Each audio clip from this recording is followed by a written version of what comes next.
Hello, everyone, and welcome to another episode of Learning Space. My name is Dr. Pamela Gay, and joining me, as always, is Georgia Bracey.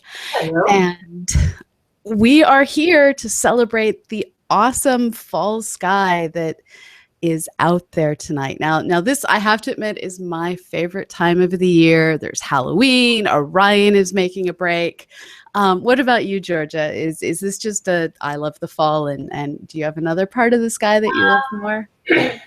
No, actually, I would say fall is pretty much it because there's no bugs, which is my big thing. And, it's getting darker earlier, so you don't have to wait quite so long. You realize in the summer just how long you need to wait before you actually have enough darkness to see anything. In June and July, you have to wait a pretty long time. But here now, it's right after dinner and it's getting dark, so you have a good opportunity to see lots of stars before it gets too late. And then, the weather seems better. The sky seems clearer. I don't know if it's just the crisp, cool air, and I don't know if that's really true, but it does. And it's great to see new constellations coming in for the fall as the sky changes. So.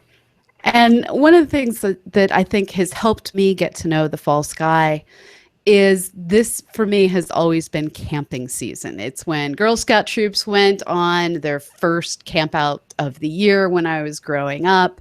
It's when I used to take the astronomy clubs at the University of Texas camping when I was a graduate student. And there's something about being able to go out and catch Orion, catch Andromeda, and basically it's cool enough that you want that fire going and you can justify eating all those s'mores. And you're right, the sky, at least in the places I've lived, it's like the jet stream got out of the way, letting the stars shine just a little bit nicer. Yeah, and with schools getting back in session, there's star parties for the kids. I just associate that, of course, with fall and with more opportunities for observing and for sharing the sky with everybody, as clubs and schools and classrooms want activities and they want star parties. So that, that sort of ramps up and that makes fall a lot of fun too.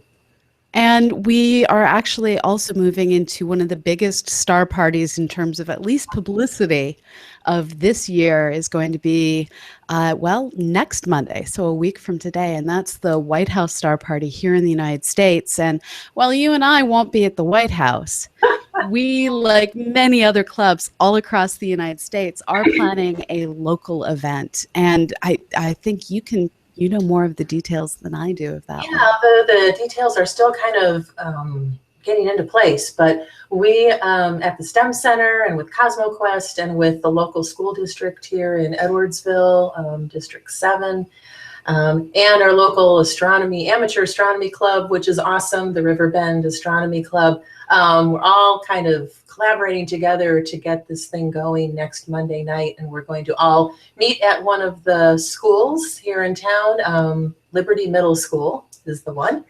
We're going to have all the students there, the public's invited. We're going to have tables with activities, telescopes, of course. One of the science clubs, I think, is selling refreshments, so there'll be things to eat and drink, I think.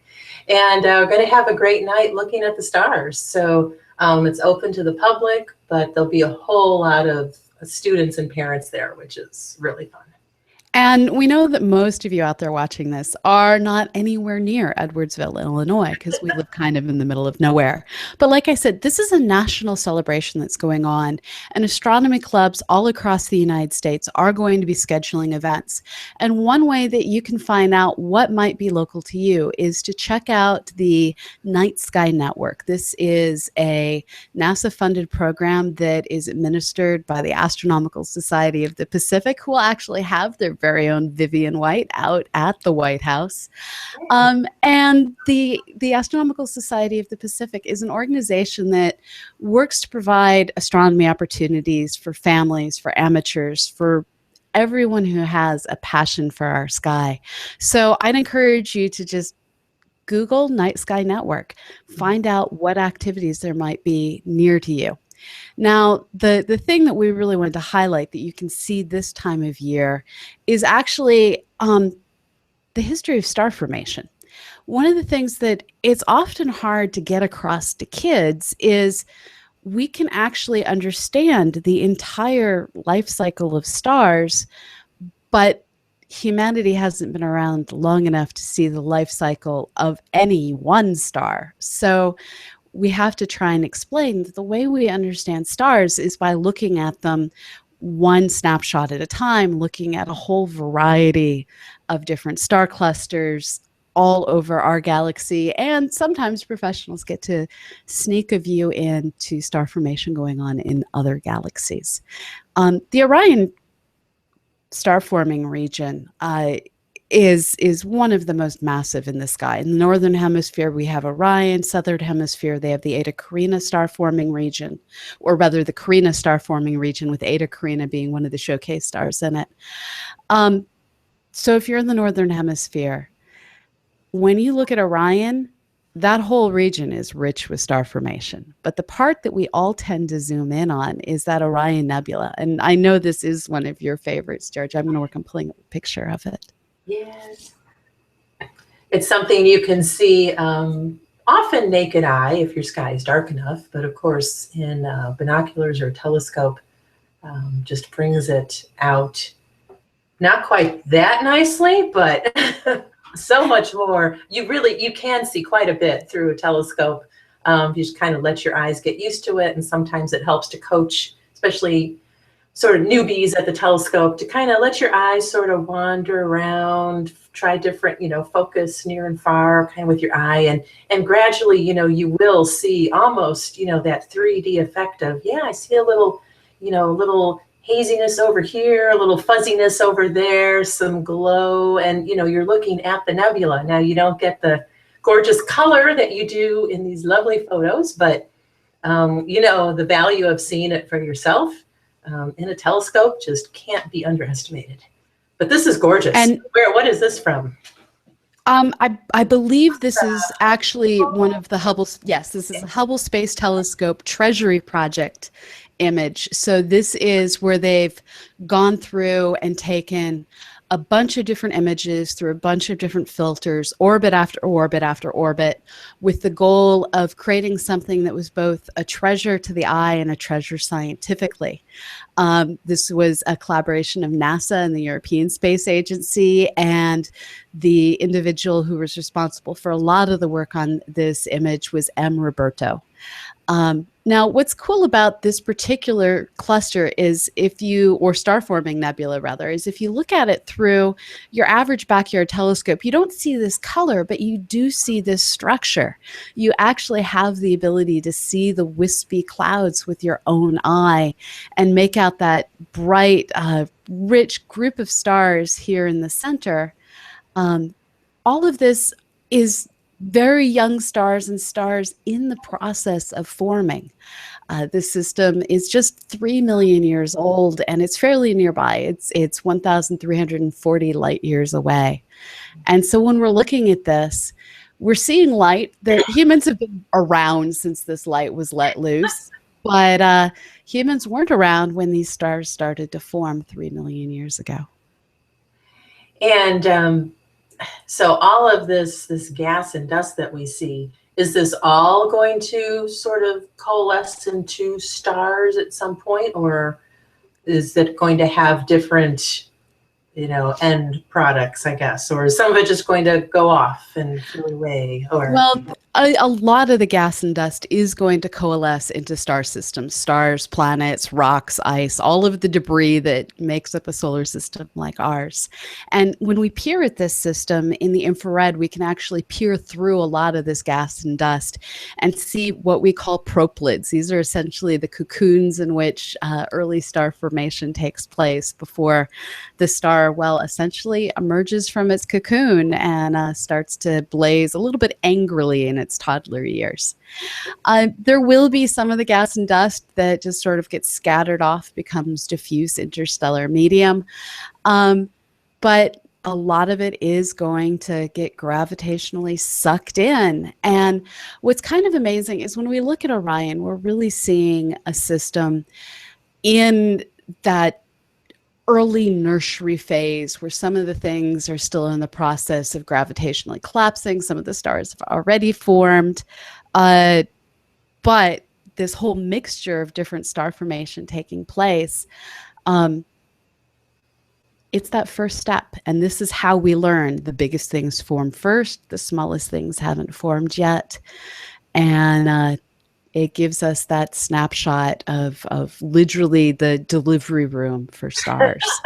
I was going to say, an activity that, is easy to do, and I know teachers often do, is compare the life cycle, different stages of star formation with human formation, human stages of growth and development. So yeah, here we have sort of the baby picture, maybe the nursery picture even of stars, and then you move on and they grow up a little bit, and you can relate that to, if I show you a picture of a 10-year-old, my 10-year-old nephew, you can see that, yes, this is a young human. There are characteristics that clue you in that this is not a baby, this is not a new formed human, and this is not an older dying human. This is a young, healthy young human. And it's the same thing like you were saying with stars. You don't get to see one star go through its whole life cycle, but you get to see different stars at different points, and there's characteristics and things you can look at that tell you, yes, this is a young star, and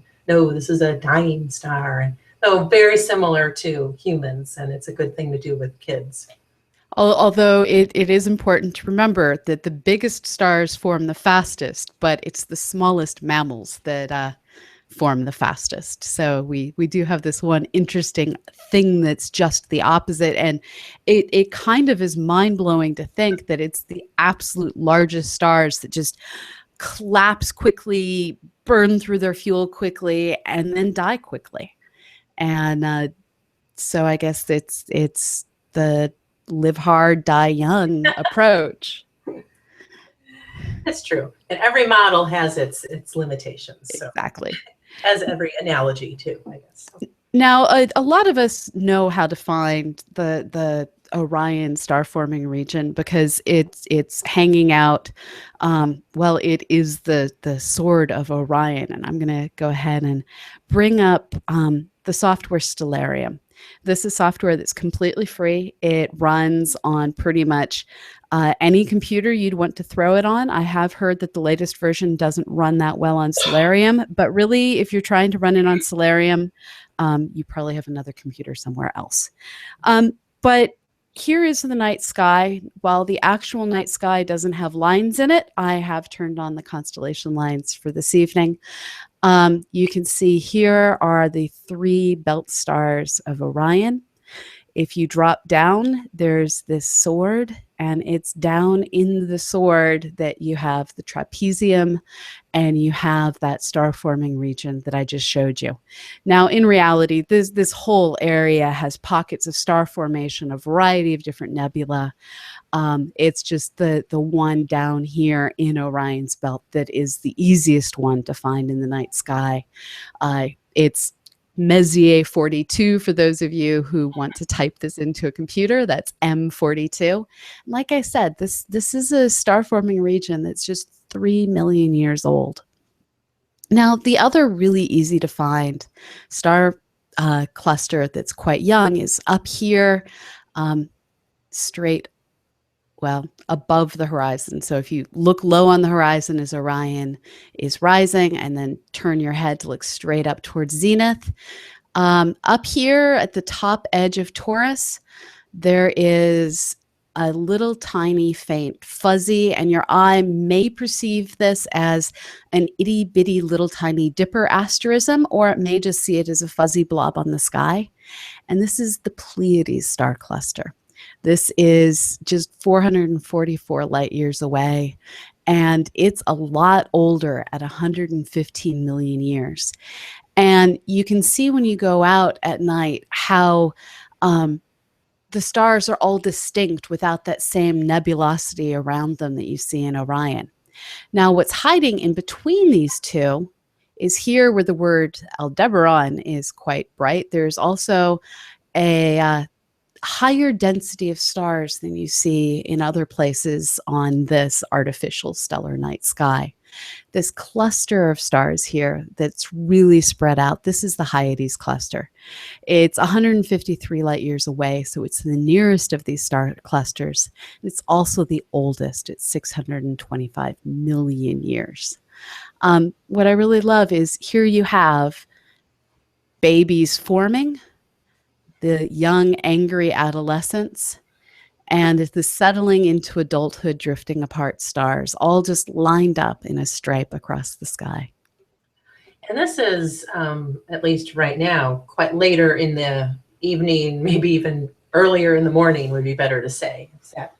Would that be correct? Yeah. So the things like if you wanted to go out tonight or next clear night. Yeah, so Orion isn't quite above the horizon right at sunset right now. This is a midnight showing, you might say. All right. And those, there's so many bright stars just even around that area of the sky. It's a beautiful area of the sky to look at. So just to enjoy the lovely bright stars in all kinds of constellations around there. Now, have you ever tried doing any astrophotography of any of these? I have done a little bit when I was back teaching. One year I made it a project for myself to take my camera and I had a little tripod, and this was a totally manual Pentax camera, so I could keep the shutter open for like 20-ish seconds or so. And I was teaching astronomy at the time, so I was taking pictures of constellations, all throughout the year. And then I was actually, this was so long ago, actually taking the film, the regular old-fashioned film, into a developer and having them make slides out of it, actual carousel slides that I would then take in and project, for my students so that they could see what it looked like in the real sky. So, and I do know where the slides are. It's just nobody has a carousel projector anymore, or a slide projector. So I have them, and they turned out actually pretty well, I have to say, enough to show, the students could recognize them. We had the Star Lab portable planetarium at the time. We didn't own it, but we could borrow it. So the students had learned constellations just from going in there. So they knew the shapes. They were trying to find them in the night sky on their own as part of a class project I had them doing. But then to see these slides, the actual photographs of, what it would look like if you looked up in the sky. And here's what you would see Orion. You could see the 3 belt stars, and they got really good at identifying things just, from all of those different activities they were doing. So, but that's really all. I never got into anything more complex than That's a still basic really picture, of a constellation. So that was yeah. It was cool. One of the great struggles for me is I found when I was a graduate student this photo that I'm going to go ahead and share, or at least a version of this photo that I'm going to go ahead and share. And this is an image that was taken out at the National Optical Astronomy Observatory's facilities at Kitt Peak by Tad Benton and Adam Block. And it shows the Pleiades, that little tiny, people call it the tiny dipper. You can sort of see. Shopping cart. Have you ever heard? It looks like a shopping cart to me. Yeah. So other here's people. the handle. Here's the cart bin. Right. So lots of people call it lots of different things. In theory, it's the 7 sisters. There's a lot of debate over whether or not anyone ever actually saw all 7 of the sisters. But when you look at this through any telescope with your eyes, you can't see any of this amazing blue nebulosity. And if I'm taking an image, I have never managed to capture this beautiful blue nebulosity. So I feel like an astrophotography failure, because this is such a beautiful system, but it requires exposing for a long time. And I've just never been patient enough. It seemed like years ago there was some debate over whether this nebulosity was actually part of the star formation process and part of this cluster, or if it was something, in between the observer and the the actual stars itself. I don't know if you ever heard anything.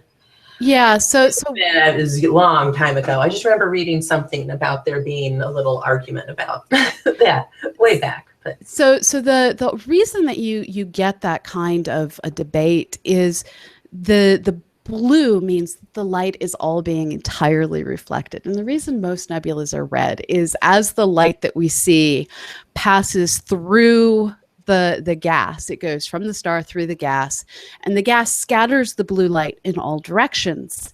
And so it's only the red that makes it through. But when we look at the Pleiades, all the light that we see is blue, which means all the light that we're seeing has been scattered from somewhere, not necessarily the stars that we see behind the blue.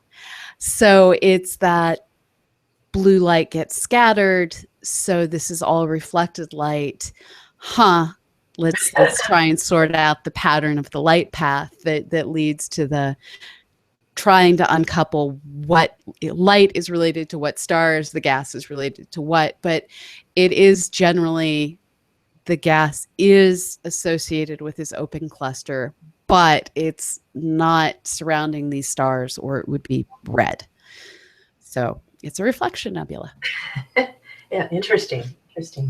Yeah. But it's all quite beautiful. And you see when you look at the Pleiades that these stars have largely cleared out the gas and dust around them. This isn't like Orion, that, 100 million years actually makes a real difference in the many billion year life of a star. So the majority of the stars have formed, the majority of the gas has been sucked up and used up. And so you can point out to your kids, hey, look, all the gas went away. And that's just kind of cool. Yeah, what happened? So do you do some photography now? And again, about not well. So I'm much more of a full horizon. I like to get time lapse of the stars moving across the sky throughout the night. Part of the problem is I haven't really had a good dark place to do astrophotography, and when you end up capturing more light pollution than starlight, it gets kind of frustrating. But what I love to do is go look at the experts. If you want to see experts in star formation, a lot of them collect at the World at Night. So Google the World at Night. Tuan Babak Tavarshi is the head of that program. He's a National Geographic photographer, and they have the best astrophotographers in the world all collaborating together to create this collection of pictures of all of our world's greatest features, greatest landscapes, highlighted with the brilliance of the stars behind. Yeah, I've heard about that. I know, it looks wonderful. So the final cluster that we were hitting on tonight is the Hyades, and the picture that I'm about to pull up for the Hyades is by Jerry Ludwiges. Astropix.com is easier to pronounce, and that's where you can find his images. And this is the Hyades cluster, which you start to be able to see. Now we have red stars mixed in, and you can see that the stars are well scattered about. And this is a 625 million year old system. So this is 6 times older than the Pleiades and about 600 times older than Orion. And at this point, it's starting to get difficult to tell which stars belong to the cluster and which stars are foreground and background. And the way astronomers have had to tell is to very carefully measure the velocities of the stars and work backwards to figure out which ones all originated from the same single point of a star forming region. So is Aldebaran part of the cluster? No, it's just an unfortunate bright star that helps us find it. Yes. Okay. Oh, well. Yeah, that's beautiful. That is just beautiful. And you're right. You wouldn't look at this in the sky and immediately say, a star cluster. It's an interesting pattern, but it doesn't have that sort of tight globular sort of look to it, that close formation that we typically think of. So, And and in fact, so is this would be called an open cluster, or is that a term for something else? no, this is very much an open cluster. Okay. In fact, so is the Pleiades, and they're just the big difference between is something an open cluster or not is, can you tell all the stars came out of the same star forming region? Our own star was once part of one of these clusters, and this is kind of the sad place that this story goes. Is when we look at the Orion nursery, we can tell all of the stars in M42, they're all forming together. They're all part of one family. We look at the Pleiades, it's quite easy to tell these are all part of one open cluster. Hyades, it's getting a little bit more difficult. And with every orbit around the galaxy, these clusters, they're stretching out more and more until eventually they're strung all the way around their, well, region of the galaxy. And it's no longer necessarily possible to tell who are, well, your siblings. And so one of the great scientific mysteries that we may never really be able to solve is which stars out in our galaxy formed alongside our own sun. And that is just one of those, if you choose to take a romantic anthropologic or anthropomorphizing view on stars, it's quite sad that everyone eventually gets orphaned. Yeah, I know. You can take that analogy a little too far sometimes. But it does make it fun to teach. Yeah, and then at some point, is there a point where it's no longer considered a star cluster? Then It's stars basic. get far enough. I mean, do they have to get so far apart that really you just can't tell? Yeah, even that's measuring? pretty much it. Is when you can no longer tell, then it's no longer a star cluster. Oh well. Yeah. But what's cool is not only can you go out on that camping trip and see all of these star forming regions and tell this story, but there's also a lot of great exercises you can do on a rainier day inside your classroom to help the kids see how different kinds of stars evolve in different ways with time, and how we use that to, well, understand star formation and evolution over time. What's some of the things that you do with star clusters in the classroom? I didn't have any activities for star clusters per se, but I had a few for the evolution of stars, so life cycle of the stars, and some of them were more just independent activities. Making, I think we talked about this a couple episodes back, maybe making a baby book for the sun as a way of sort of having that analogy of the life cycle of a human, life cycle of a star, and so draw the stellar nursery, because it's like a baby nursery, so draw the sun as you imagine it would have been when it was with its siblings, maybe way back. And so that was just a little bit of an art project to make this little booklet and go through all the phases or all the stages of star formation. I think I know there's ways to sort of talk about black holes and supernova and things, as far as how many stars end up and end their life. I didn't really do too much of those just because it wasn't in the curriculum that I was supposed to be teaching at the time. But I did see other teachers do some of those, and they looked really, really fun. So one of the things that I always did, and I have to admit, I was usually dealing with much older students. You were teaching fifth grade, and I dealt with gifted and talented high school students and university students. One of the things that I've done is torture them with what are called color magnitude or Hertzsprung-Russell diagrams. And the activity I'm about to show you is one that's from the University of Washington and is available on the internet. And we'll share a link out to this in our show notes. And what this activity does, and I'm just going to flip through it right now.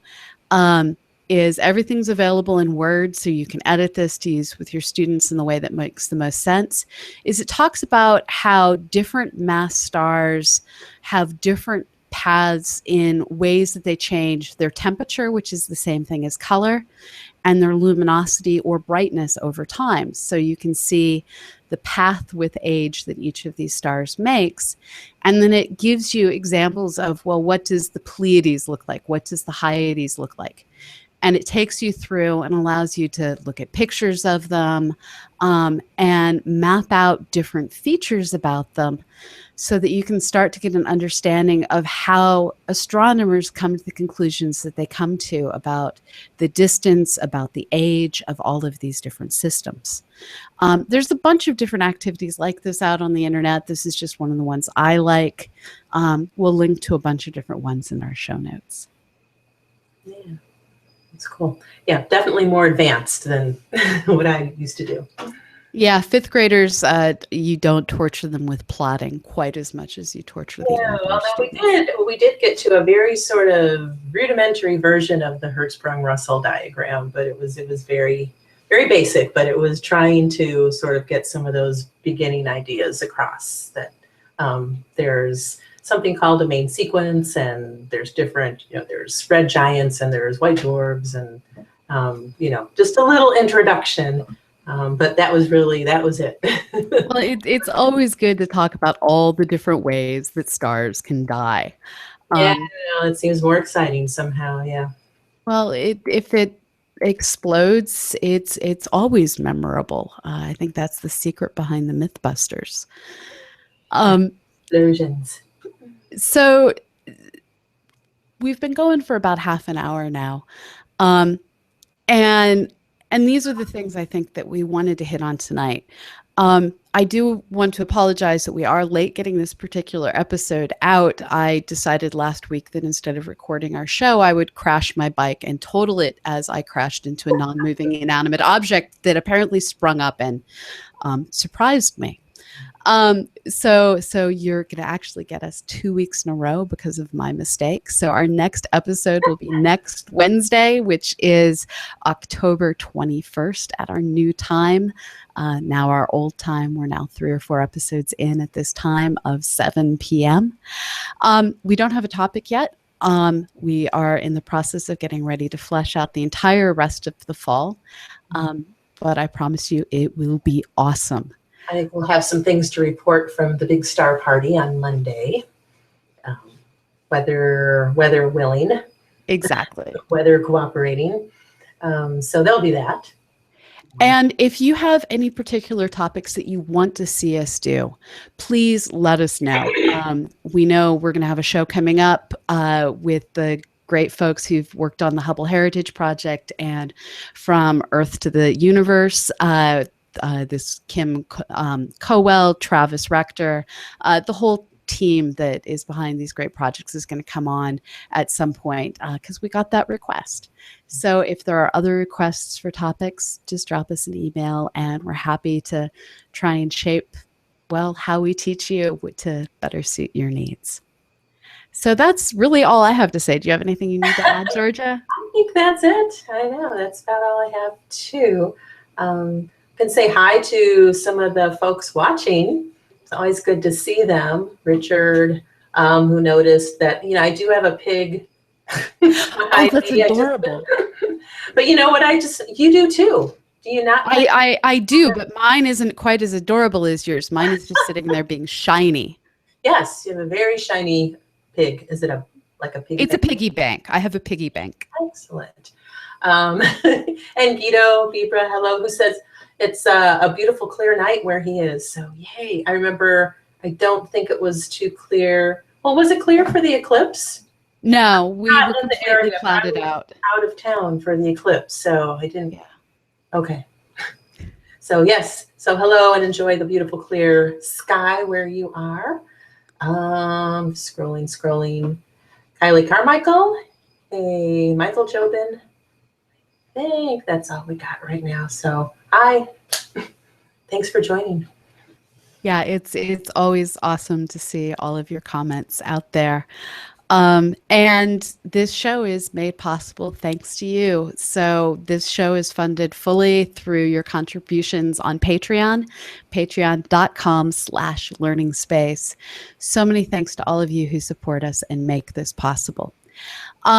That's it for this week. We will be back on October 21st at 8 p.m. Eastern, 5 p.m. Central, 5 p.m. Pacific, 7 p.m. Central. And for now, have a great morning, evening, afternoon, wherever you are in the world. And thank you so much for joining us.